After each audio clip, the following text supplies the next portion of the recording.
નમસ્કાર મિત્રો, સ્વાગત છે તમારું અમારા એક નવા વિડીયોમાં મિત્રો। આજે મિત્રો એક નવી ભરતી આવી છે મિત્રો। આ ભરતી બહુ 14 પોસ્ટો ઉપર છે મિત્રો। આ ભરતી નવોદય વિદ્યાલય સમિતિ દ્વારા જાહેર કરવામાં આવી છે મિત્રો। નવોદય વિદ્યાલય સમિતિ ગ્રુપ સી દ્વારા ભરતી જાહેર કરવામાં આવી છે મિત્રો। ભરતીની વિશે માહિતી મેળવતા પહેલા મિત્રો આવીને આવી માહિતી અને અન્ય ભરતીઓથી તમને માહિતગાર કરાવવા માટે મિત્રો તમારે ચેનલને સબસ્ક્રાઇબ કરવી જરૂરી છે મિત્રો। તો ચેનલને જરૂરથી પહેલાં સબસ્ક્રાઇબ કરી લ્યો અને વિડીયો ગમે તો લાઈક કરજો મિત્રો। આ ભરતી મુખ્ય 14 પોસ્ટ ઉપર છે મિત્રો।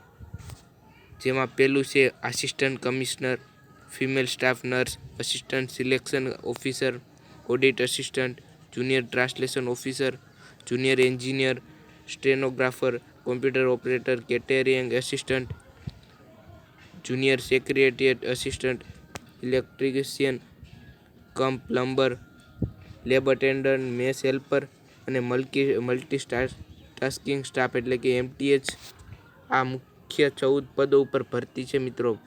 આ ભરતી કુલ 1377 જગ્યા ઉપર ભરતી છે।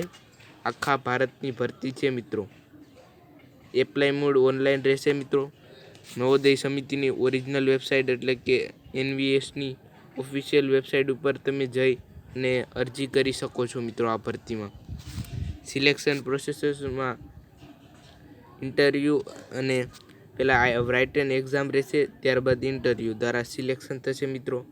સેલેરી પણ મહત્તમ અને જોઈ શકો છો સેલેરી મિત્રો મહત્ત્વની છે। 18,000થી 1,12,400 રૂપિયા જેટલી તમને આમાં સેલેરી મળી શકે છે મિત્રો। જોબ વાઇઝ સેલેરી રહેશે। અત્યારે મિત્રો મેક્સિમમ અને મિનિમમ સેલેરી મિત્રો બધી જ પોસ્ટની આ જ રહેશે। જોબ લોકેશન આખા ભારતમાં રહેશે। એજ લિમિટની વાત કરી લઈએ તો 18 વર્ષથી 45 વર્ષ સુધીના જે ફોર્મ ભરી શકશે મિત્રો। અન્યને અહીં છૂટછાટ પણ આપવામાં આવી છે મિત્રો, જે તમે ઓફિશિયલ વેબસાઇટ ઉપર જઈ અને સંપૂર્ણ માહિતી તમને મળી રહેશે। વાત કરી લઈએ એપ્લિકેશન ફીની તો જનરલ OBC માટે 1000 અને ST/SC માટે 500 રૂપિયા ઓનલાઈન મોડ દ્વારા પેમેન્ટ કરવાનું રહેશે મિત્રો। એજ્યુકેશન ક્વોલિફિકેશનની વાત કરીએ તો મિત્રો પોસ્ટ ઉપર હશે 10 pass, 12 pass, diploma, graduate, post graduate અને અન્ય ડિગ્રીઓ પણ। વાત કરી લઈએ એજ્યુકેશન ક્વોલિફિકેશનની તો મિત્રો આ બધી એજ્યુકેશન ક્વોલિફિકેશન છે જે પોસ્ટ વાઇઝ રહેશે। જે સારી પોસ્ટ હશે તેની એજ્યુકેશન ક્વોલિફિકેશન પણ ઊંચી રહેશે અને બીજાની 10 pass, 12 pass, diploma, graduate, post graduate અને અન્ય ડિગ્રીઓ પણ માન્ય રહેશે।